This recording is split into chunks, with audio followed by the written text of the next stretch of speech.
Hey,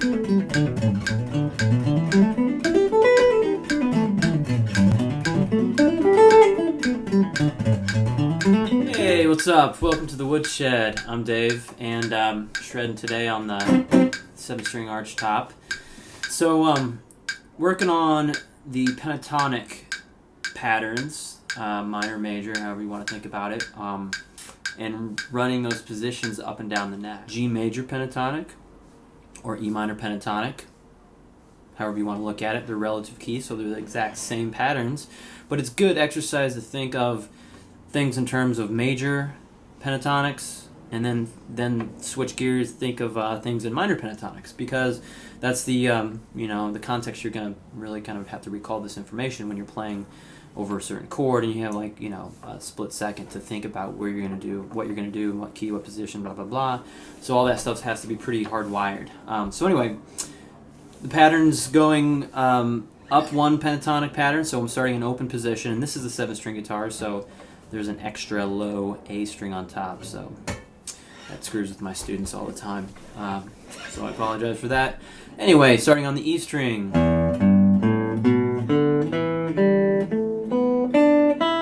And then shifting up into the next shape.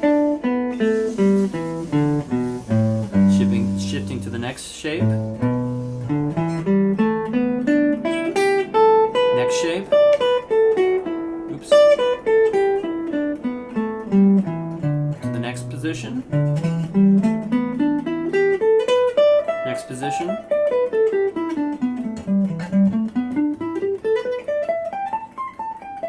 As high as you can go.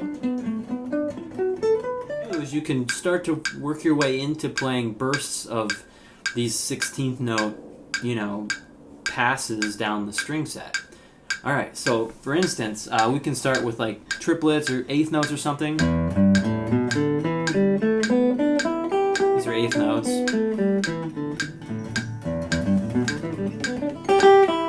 So you can do bursts of these faster speeds and try to keep it clean, but still maintain a kind of a, faster tempo without breaking things way down. More realistic to what you'll do when you're actually playing. You're not going to just play strings of 16th notes or strings of anything if you're playing anything melodically and tasteful. So anyway, that's a little bit more fun, but switching between subdivisions at a slower speed can get you into the 16th note groove. It helps you feel the pulse and keep everything connected and real tight. So we have in the pentatonic pattern, we either go from our first finger to our fourth finger a lot of times, like when we see the, what we call the E shape of, that's G minor there.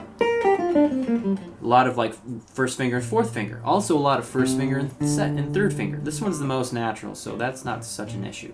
But the other one that's tricky is going from your second finger to your fourth finger. So these are kind of difficult. Anyway, here we go. Here's the first and fourth finger. This is the same kind of exercise. I'm going to go up and down the neck, switching sort of similar to that pentatonic pattern to kind of bridge the gap between that. So here we go. So I'm going to do 16th notes.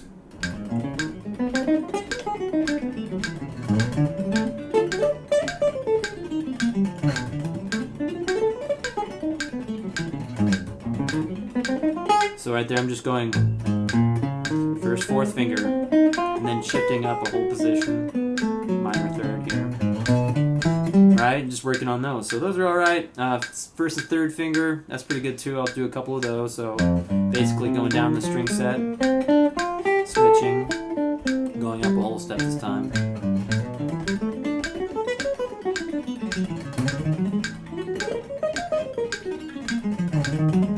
Down.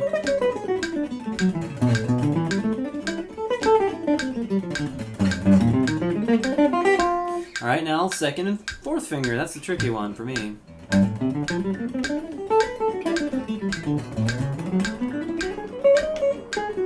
Build into it maybe.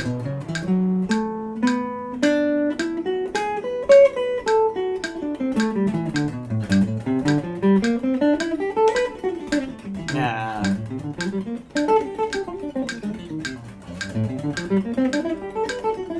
Anyway, you get the idea, Alright, so you can work on that for a little bit. Okay, now let's go back to the scale pattern. So we're trying to get these patterns clean. We're trying to ascend from down one shape to the next shape, up, next shape, up, next shape, up. We're just kind of working our way through these, some people call them the caged patterns of chord shapes and positions of the pentatonic scale.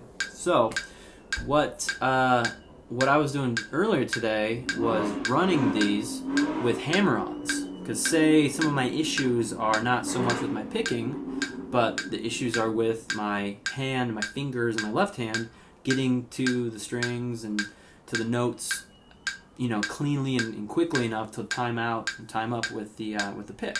So everything's lined up and you got smooth, articulated, you know, 16th notes or whatever. So to focus on the left hand, you can run through these scale patterns and just do hammer-ons. So you're downstroking or upstroking or whatever you want to do, stroking over here, picking, you hammer on all the notes. Up the string set, and then you're coming down the next string set and you pull off all those notes. And you make sure that the timing is even. You know, if you got 16ths or 8ths, you've got to be precise about these, because the precision here is going to affect the sound out there as well as whether it's going to line up. If your finger's down when you strike the string or it's getting down, that could be the difference between articulation and just a flub note. So anyway, here's what we're doing. So this is the G position, or G major, or E minor pentatonics, starting in the open position. I go faster. So these are all hammer-ons.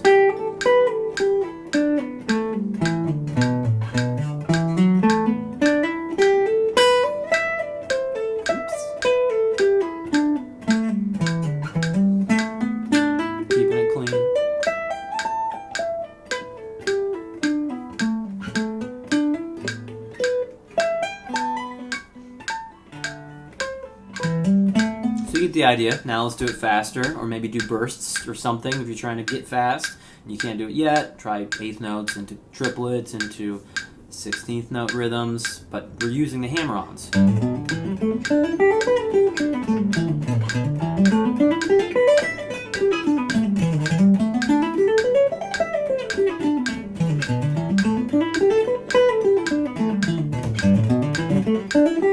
And that'll give you a chance to really work on where you're going to place your fingers.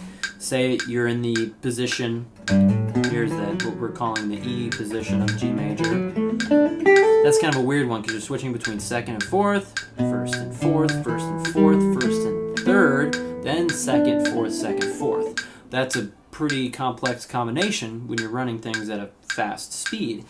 So, you know, that might need a little work. So maybe run up and down that one with your hammer-ons and pull-offs.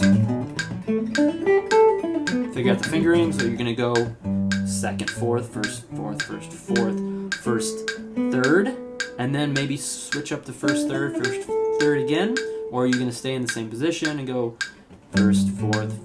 second, fourth, 4, 1, 3, 2, 4, 2, 4.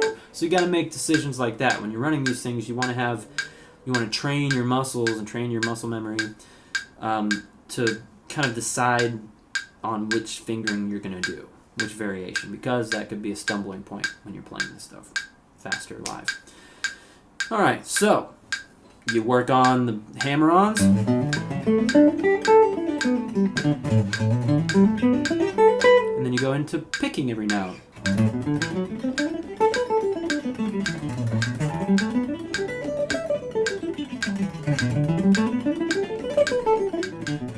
Cleaning things up. Anyway, so those are some techniques and approaches for practicing and training your hands to do what you want them to do, and improve your technique and learn your pentatonics, and then you can use that stuff when you play music, because that's the idea.